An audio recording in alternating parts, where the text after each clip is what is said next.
Assalamualaikum warahmatullahi wabarakatuh. Apa kabar semuanya? Semoga rekan-rekan semuanya dalam keadaan sehat walafiat.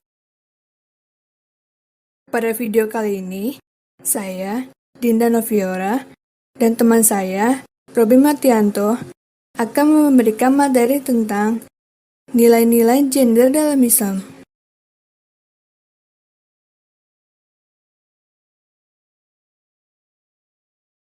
Pengertian gender.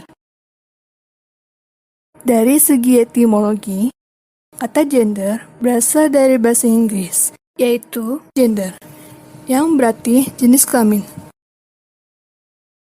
Berdasarkan arti kata tersebut, gender sama dengan seks, yang juga berarti jenis kelamin. Namun, banyak dari para ahli yang beralah definisi ini. Artinya, kata gender tidak hanya mencakup masalah jenis kelamin. Tapi lebih dari itu, analisis gender lebih menekankan pada lingkungan yang membentuk pribadi seseorang.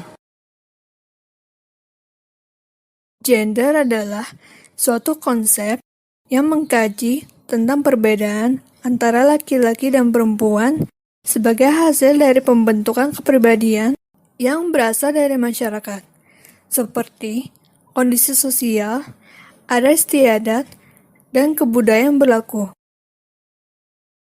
Misalnya, dalam suatu masyarakat, terkenal suatu prinsip bahwa seorang laki-laki harus kuat, mampu menjadi pemimpin, rasional, dan segala sifat lainnya. Sementara itu, seorang perempuan dikenal sebagai sosok yang lemah lembut, penuh keibuan, peka terhadap keadaan, dan lain-lain. Istilah perbedaan gender sangat tergantung pada kondisi lingkungan masyarakatnya. Dengan kata lain, perbedaan gender dibentuk oleh masyarakat setempat. Berbeda dengan seks, yang mengkaji perbedaan antara laki-laki dan perempuan dari segi fisik tubuh. Gender adalah perbedaan peran, fungsi, dan tanggung jawab antara laki-laki dan perempuan yang merupakan hasil konstruksi sosial dan dapat berubah sesuai dengan perkembangan zaman.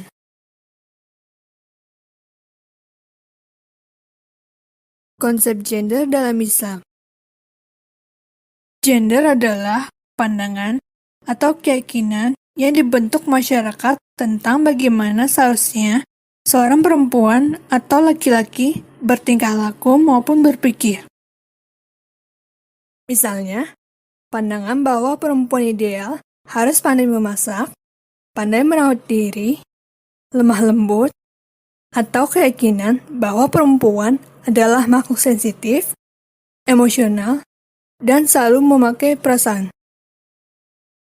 Sebaliknya, seorang laki-laki sering dilukiskan berjiwa pemimpin, pelindung, kepala rumah tangga, rasional, tegas, dan sebagainya. Dengan singkat, gender secara jenis kelamin sosial yang dibuat masyarakat yang belum tentu benar. Hal ini dijelaskan pada surat Al-Isra ayat 70.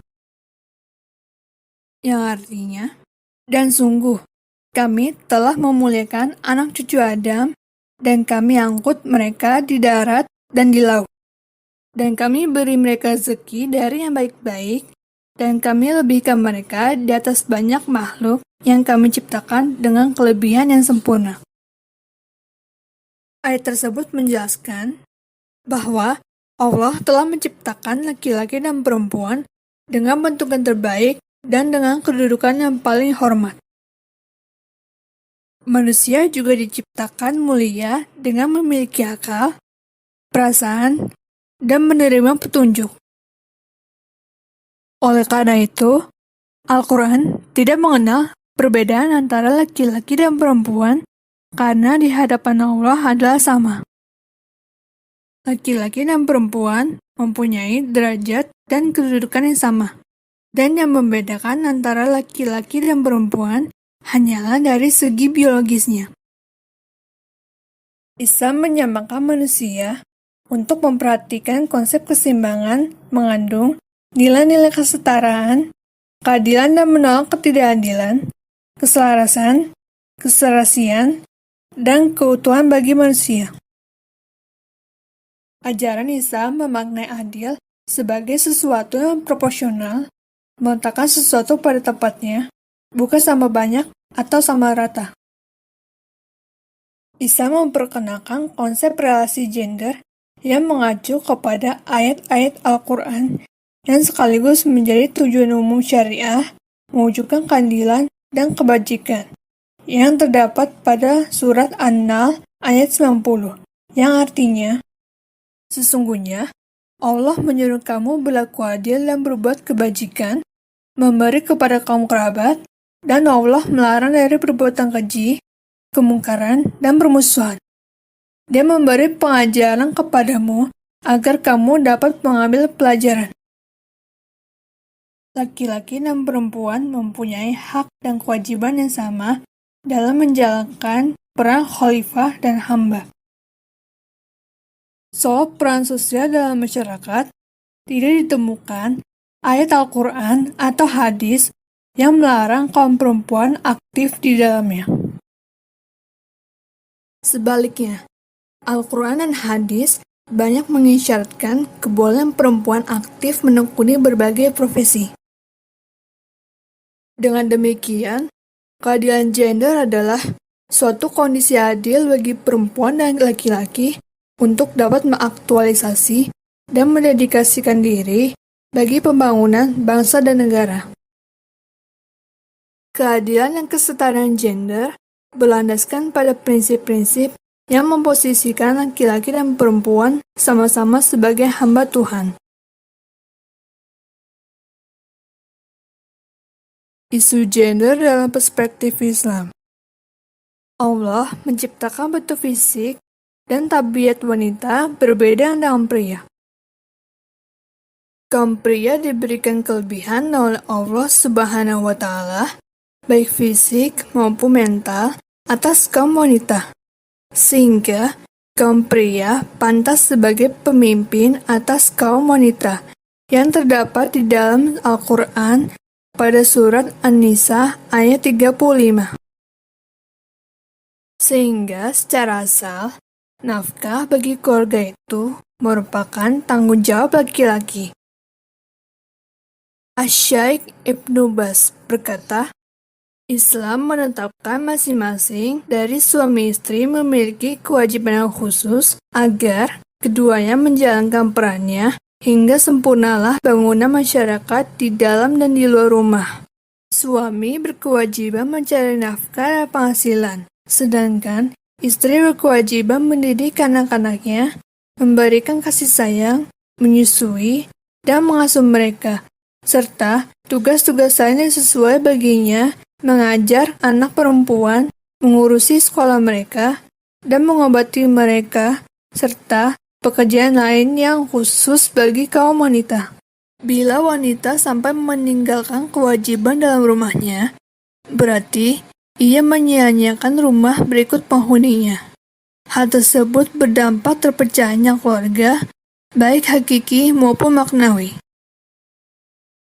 Dalam perspektif Islam, semua yang diciptakan Allah Subhanahu wa Ta'ala berdasarkan kodratnya masing-masing. Para pemikir Islam mengartikan qadar di dalam Al-Quran dengan ukuran-ukuran, sifat-sifat yang ditetapkan Allah Subhanahu wa Ta'ala bagi segala sesuatu, dan itu dinamakan kodrat. Dengan demikian, laki-laki dan perempuan sebagai individu dan jenis kelamin memiliki kodratnya masing-masing. Syekh Mahmud Shaltut mengatakan bahwa tabiat kemanusiaan antara laki-laki dan perempuan berbeda. Namun, dapat dipastikan bahwa Allah Subhanahu wa Ta'ala lebih menganugerahkan potensi dan kemampuan kepada perempuan, sebagaimana telah menganugerahkannya kepada laki-laki.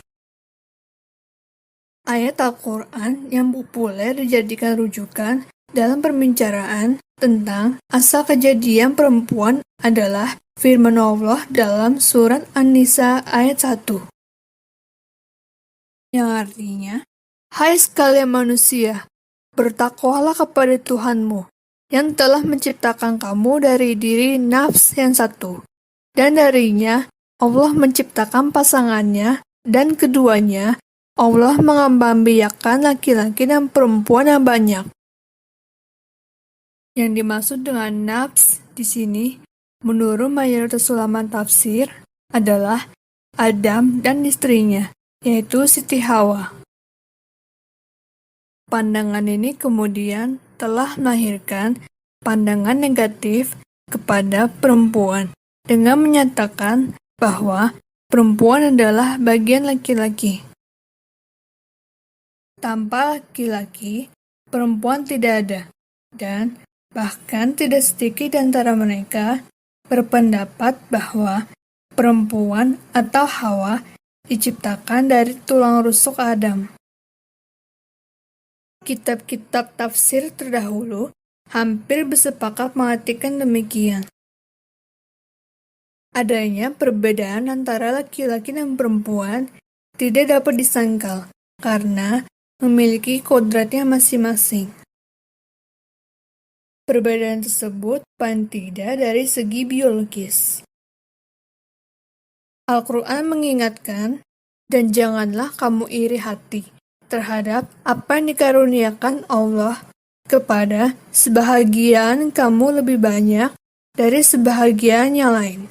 Karena bagi orang laki-laki ada bahagiaan dari apa yang mereka usahakan, dan bagi para wanita pun ada bahagiaan dari apa yang mereka usahakan. Dan mohonlah kepada Allah sebagian dari karunia-Nya. Sesungguhnya Allah Maha mengetahui segala sesuatu." Ayat di atas mengisyaratkan perbedaan bahwa masing-masing memiliki keistimewaan. Walaupun demikian, ayat ini tidak menjelaskan apa keistimewaan dan perbedaan itu. Namun dapat dipastikan bahwa perbedaan yang ada tentu mengakibatkan fungsi utama yang harus mereka emban masing-masing. Jenis laki-laki dan perempuan sama di hadapan Allah. Memang ada ayat yang menegaskan bahwa para laki-laki adalah pemimpin para perempuan. Namun, kepemimpinan ini tidak boleh mengantarnya kepada kesewenang-wenangan, karena dari satu sisi Al-Quran memerintahkan untuk tolong-menolong antara laki-laki dan perempuan, dan pada sisi lain Al-Quran memerintahkan pula agar suami dan istri hendaknya mendiskusikan dan memusyawarahkan persoalan mereka bersama. Dampak perbedaan gender. Perbedaan gender sesungguhnya tidaklah menjadi masalah sepanjang tidak melahirkan ketidakadilan gender. Namun, yang menjadi persoalan ternyata perbedaan gender telah melahirkan berbagai ketidakadilan bagi kaum laki-laki maupun kaum perempuan. Ketidakadilan gender merupakan sistem dan struktur di mana baik kaum laki-laki dan kaum perempuan menjadi korban dari sistem tersebut. Ketidakadilan gender termanifestasikan dalam berbagai bentuk ketidakadilan, yakni marginalisasi atau proses pemiskinan ekonomi, subordinasi atau anggapan tidak penting dalam keputusan publik, pembentukan stereotip atau melalui pelabelan 24 negatif, kekerasan, beban kerja lebih panjang dan lebih banyak, serta sosialisasi ideologi nilai peran gender. Dalam pergaulan sehari-hari, di masyarakat yang menganut perbedaan gender, ada nilai tata krama dan norma hukum yang membedakan peran laki-laki dan peran perempuan. Setiap orang seolah-olah dituntut mempunyai perasaan gender dalam pergaulan, sehingga Jika seseorang menyalahi nilai, norma, dan perasaan tersebut, maka akan bersangkutan dan menghadapi resiko dalam masyarakat. Predikat laki-laki dan perempuan dianggap sebagai simbol status. Laki-laki diidentifikasi sebagai orang yang memiliki karakteristik kejantanan. Perempuan diidentifikasi menjadi seorang yang memiliki karakteristik kewanitaan. Perempuan dipersepsikan sebagai wanita yang cantik, langsing, lembut, dan anggun. Serta sebaliknya, laki-laki diperspeksikan sebagai manusia perkasa, tegar, dan agresif. Dominasi laki-laki dalam masyarakat bukan hanya karena mereka jantan, lebih dari itu, karena mereka mempunyai banyak akses kepada kekuasaan untuk memperoleh status. Mereka misalnya mengontrol lembaga-lembaga legislatif, dominan di lembaga-lembaga hukum dan peradilan, pemilik sumber-sumber produksi, menguasai organisasi keagamaan, organisasi profesi, dan lembaga-lembaga pendidikan tinggi. Sementara perempuan ditempatkan pada posisi inferior.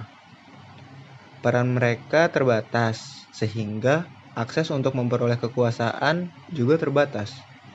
Akibatnya, perempuan mendapatkan status lebih rendah dari laki-laki. Sebagai ibu atau sebagai istri, mereka memperoleh kesempatan yang terbatas untuk bekerja di luar rumah. Penghasilan mereka sangat tergantung pada kerelaan laki-laki, meskipun bersama dengan anggota keluarga merasakan perlindungan yang diperoleh dari suaminya. Hak-hak yang diperolehnya jauh lebih terbatas daripada hak-hak yang dimiliki suaminya. Dengan demikian, dapat dikatakan bahwa pada dasarnya, peran gender tidak datang dan berdiri dengan sendirinya, melainkan terkait dengan identitas dan berbagai karakteristik yang diasumsikan masyarakat kepada laki-laki dan perempuan. Sebab terjadinya ketimpangan status antara laki-laki dan perempuan lebih dari sekedar perbedaan fisik biologis, tetapi segenap nilai sosial budaya yang hidup dalam masyarakat turut memberikan andil. Prinsip-prinsip kesetaraan gender di dalam Al-Quran. Menurut Dr. Naruddin Umar, dalam Jurnal Pemikiran Islam tentang Pemberdayaan Perempuan pada tahun 2000, ada beberapa hal yang menunjukkan bahwa prinsip-prinsip kesetaraan gender ada dalam Al-Quran. Yakni, yang pertama, perempuan dan laki-laki sama-sama sebagai hamba Allah. Salah satu tujuan penciptaan manusia adalah untuk menyembah kepada Tuhan, sebagaimana yang disebutkan dalam Quran surat Al-Zariyah ayat 56. Dalam kapasitas manusia sebagai hamba, tidak ada perbedaan antara laki-laki dan perempuan. Siapa yang banyak amal ibadahnya, maka itulah yang mendapat pahala yang besar, tanpa harus melihat serta membandingkan jenis kelaminnya terlebih dahulu. Keduanya mempunyai potensi dan peluang yang sama untuk menjadi hamba yang ideal di mata Allah. Hamba ideal dalam Al-Quran biasanya diistilahkan dengan orang-orang bertakwa dan mencapai derajat muttaqun. Ini tidak dikenal adanya perbedaan jenis kelamin, suku bangsa, ataupun kelompok etnis tertentu. Yang kedua, yaitu perempuan dan laki-laki sebagai khalifah Allah di bumi. Maksud dan tujuan penciptaan manusia di muka bumi ini adalah di samping untuk menjadi hamba yang tunduk dan patuh serta mengabdi kepada Allah Subhanahu wa Ta'ala, juga menjadi khalifah di bumi. Kapasitas manusia sebagai khalifah di bumi ditegaskan di dalam Quran surat Al-An'am ayat 165. Kata khalifah dalam ayat tersebut tidak menunjukkan kepada salah satu jenis kelamin atau kelompok etnis tertentu. Laki-laki dan perempuan mempunyai fungsi yang sama sebagai khalifah yang akan mempertanggungjawabkan tugas-tugas kekhalifahannya di bumi. Sebagaimana halnya mereka harus bertanggung jawab sebagai hamba Allah Subhanahu wa Ta'ala. Yang ketiga, yakni perempuan dan laki-laki menerima perjanjian awal dengan Tuhan. Laki-laki dan perempuan sama-sama mengemban amanah dan menerima perjanjian primordial dengan Allah Subhanahu wa Ta'ala. Seperti diketahui, menjelang seorang anak manusia keluar dari rahim ibunya, dia terlebih dahulu harus menerima perjanjian dengan Tuhannya, sebagaimana disebutkan dalam surat Al-A'raf ayat 172. Al-Quran menegaskan bahwa Allah memuliakan seluruh anak cucu Adam sebagaimana yang disebutkan dalam Quran surat Al-Isra ayat 70. Yang artinya sebagai berikut. Dan sesungguhnya kami telah memuliakan anak-anak Adam. Kami angkut mereka di daratan dan di lautan. Kami beri mereka rezeki yang baik-baik. Dan kami lebihkan mereka dengan kelebihan yang sempurna atas kebanyakan makhluk yang telah kami ciptakan. Dalam Quran tidak pernah ditemukan satu ayat pun yang menunjukkan keutamaan seseorang karena faktor jenis kelamin atau karena keturunan suku bangsa tertentu. Kemandirian dan otonomi perempuan dalam tradisi Islam sejak awal terlihat begitu kuat. Perjanjian, bayat, sumpah, dan nazar yang dilakukan oleh perempuan mengikat dengan sendirinya sebagaimana halnya laki-laki. Di dalam tradisi Islam, perempuan mukallaf dapat melakukan berbagai perjanjian, sumpah, dan nazar, baik kepada sesama manusia maupun kepada Tuhan. Tidak ada suatu kekuatan yang dapat menggugurkan janji, sumpah, atau nazar mereka sebagai yang ditegaskan dalam Quran surat Al-Maidah ayat 89. Yang artinya sebagai berikut. Allah tidak akan menghukum kamu disebabkan sumpah-sumpahmu yang tidak dimaksud untuk bersumpah. Tetapi Dia akan menghukum kamu disebabkan sumpah-sumpah kamu yang sengaja, maka kafarat atau melanggar sumpah itu. Ia memberi makan 10 orang miskin, yaitu dari makanan yang biasa kamu berikan kepada keluargamu, atau memberi pakaian kepada mereka, ataupun memerdekakan seseorang budak.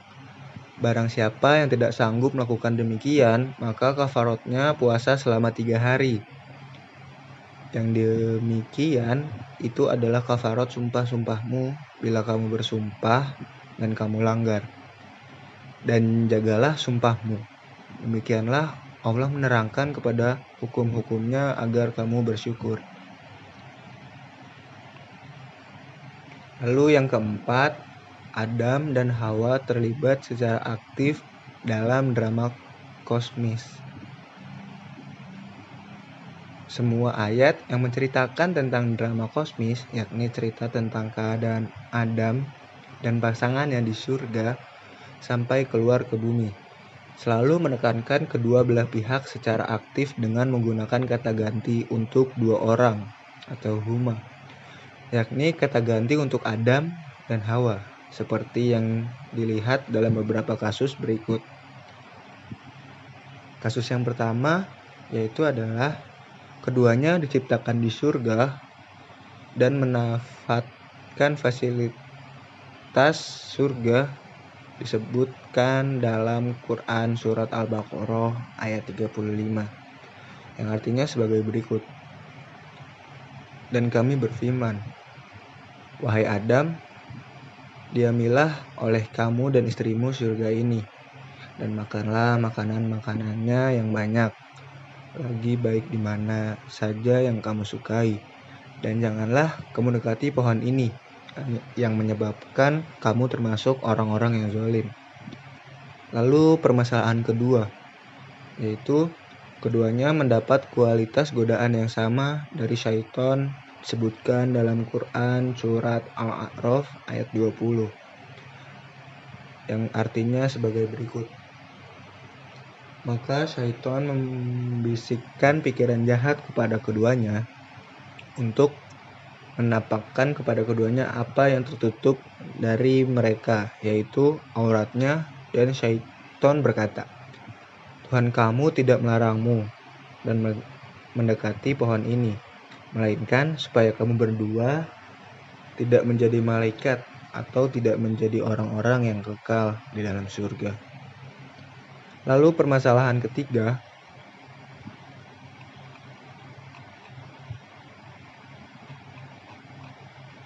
yaitu sama-sama memakan buah kolbi dan keduanya menerima akibat jatuh ke bumi, yang disebutkan dalam Quran surat Al-A'raf ayat 22. Artinya sebagai berikut. Maka syaitan membujuk keduanya untuk memakan buah itu dengan tipu daya, tak kala keduanya telah merasai buah kayu itu. Nampaklah bagi keduanya aurat-auratnya, dan mulailah keduanya menutupinya dengan daun-daun surga. Kemudian Tuhan mereka menyeru, bukankah aku telah melarang kamu berdua dari pohon kayu itu? Dan aku katakan kepadamu, sesungguhnya syaitan itu adalah musuh yang nyata bagi kamu berdua. Contoh yang keempat adalah sama-sama memohon ampun dan sama-sama diampuni Tuhan. Disebutkan dalam Quran surat Al-A'raf ayat 23, yang artinya sebagai berikut. Keduanya berkata, ya Tuhan, kami telah menganiaya diri kami sendiri, dan jika Engkau tidak mengampuni kami dan memberi kami rahmat, niscaya pastilah kami termasuk orang-orang yang merugi. Lalu untuk contoh terakhir, setelah di bumi, keduanya mengembangkan keturunan dan saling melengkapi serta saling membutuhkan. Disebutkan dalam Quran surat Al-Baqarah ayat 187, yang artinya sebagai berikut. Dihalalkan bagi kami pada malam hari bulan puasa bercampur dengan istri-istri kamu. Mereka adalah pakaian bagimu, dan kamu pun adalah pakaian bagi mereka.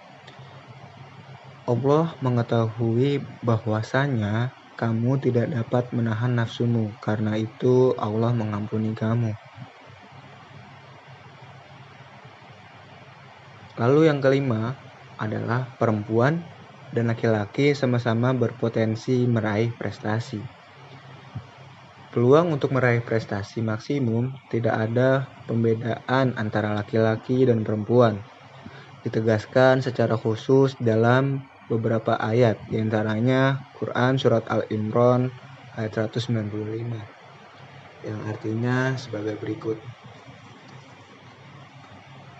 Maka Tuhan mereka memperkenankan permohonannya dengan berfirman, sesungguhnya aku tidak menyia-nyiakan amal orang-orang yang beramal di antara kamu, baik laki-laki ataupun perempuan, karena sebagaimana kamu adalah turunan dari sebagian yang lain.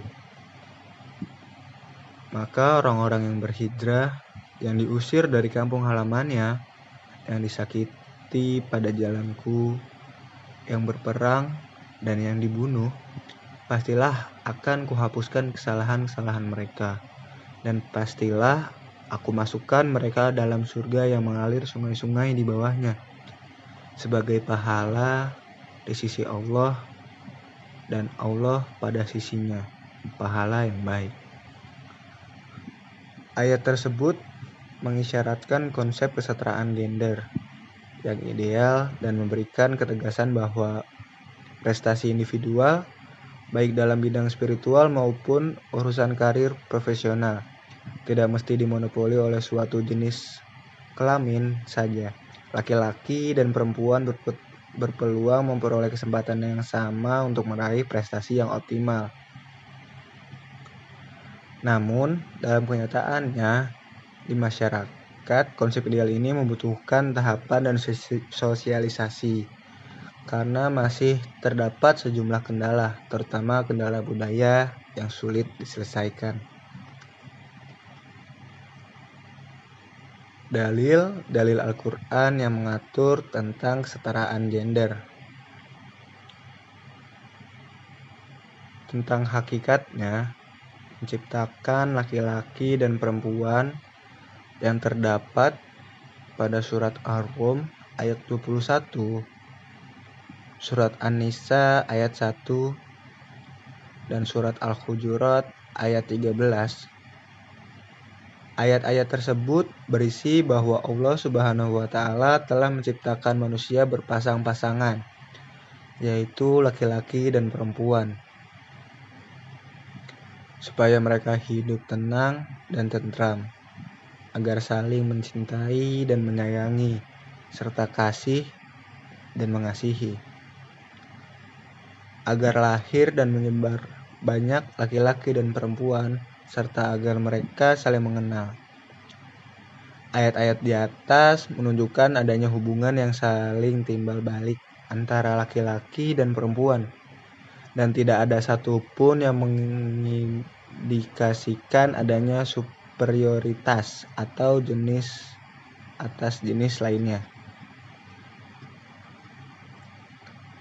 Lalu ada tentang kedudukan dan kesetaraan antara laki-laki dan perempuan. Terdapat pada surat Ali Imran ayat 195, surat An-Nisa ayat 124, surat An-Nahl ayat 97, surat At-Taubah ayat 71 dan 72, surat Al-Ahzab ayat 35, dan ayat-ayat tersebut memuat bahwa Allah Subhanahu wa Ta'ala secara khusus menunjukkan baik kepada perempuan maupun laki-laki untuk menegakkan nilai-nilai Islam dengan beriman, bertakwa, dan beramal. Allah Subhanahu wa Ta'ala juga memberikan peran dan tanggung jawab yang sama antara laki-laki dan perempuan dalam menjalankan kehidupan spiritualnya. Dan Allah pun memberikan sanksi yang sama kepada perempuan dan laki-laki untuk semua kesalahan yang telah dilakukannya. Kedudukan dan derajat antara laki-laki dan perempuan di mata Allah adalah sama, dan yang membuatnya tidak sama hanyalah keimanan dan ketakwaan.